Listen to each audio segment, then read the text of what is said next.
Hello again, everybody. I am Prototype Atheist, and I want to address one of the more frequently presented arguments that theists use to defend their belief in their God.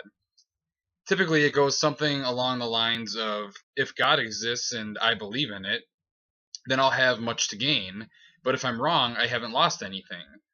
On the other hand, if I don't believe in God and one does exist, then I have much to lose.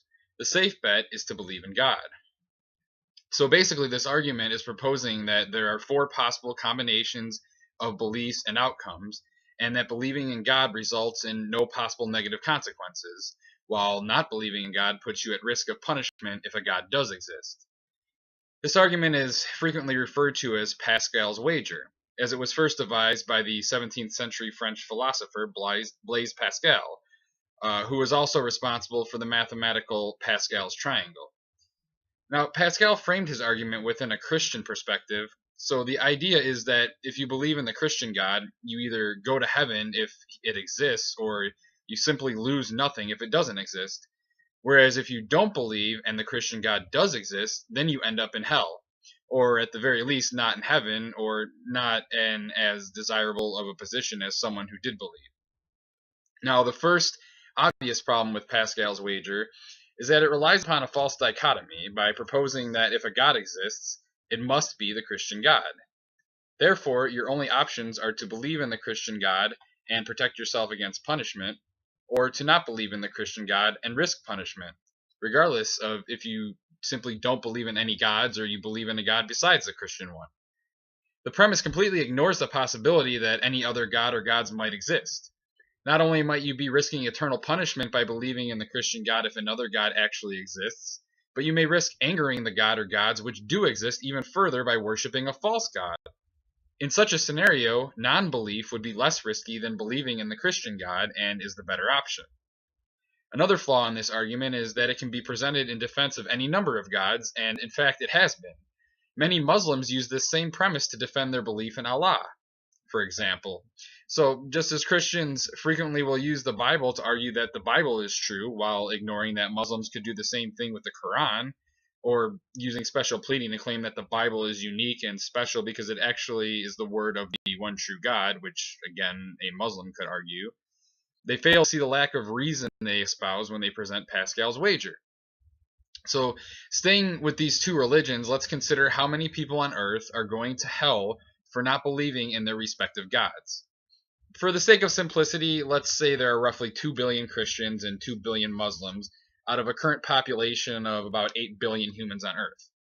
So, according to either Christianity or Islam, about 25% of people alive today are going to heaven, while a minimum of 75% are actually going to hell. Now, I say minimum because some sects propose that simply calling yourself a Christian or believing that the Bible isn't enough, but that you have to believe in their specific version of things in order to get to heaven. Now, these numbers will go even higher if we were to move backwards in time and consider all of the billions of humans that have ever lived since the advent of these religions. You have to consider that there were many other active religions and people who were simply ignorant to the existence of either of these gods prior to their global expansion. So, what we end up with is not a 50-50 proposition of going to heaven or hell, but a much greater chance of not having a desirable result, regardless of your belief in either of the world's most popular deities. Another obvious flaw with this argument is that it assumes, without evidence, that an afterlife exists and that there are desirable and undesirable outcomes in the afterlife. We have no proof that any existence after death is possible, or that any non-physical portion of our body dissociates itself upon our demise. Even if a God exists, that doesn't require that an afterlife with consequences exists. And the last criticism of Pascal's wager that I will make here is the fact that it allows someone to claim belief in a God for the sole purpose of wanting to avoid potential consequences, not because they truly believe that a God exists or they desire to worship or praise it. The premise is one entirely of selfishness and does not present a compelling argument for believing in a God other than to maximize your reward. It is irrational to think that a God would reward you for believing in it just as a matter of self-preservation.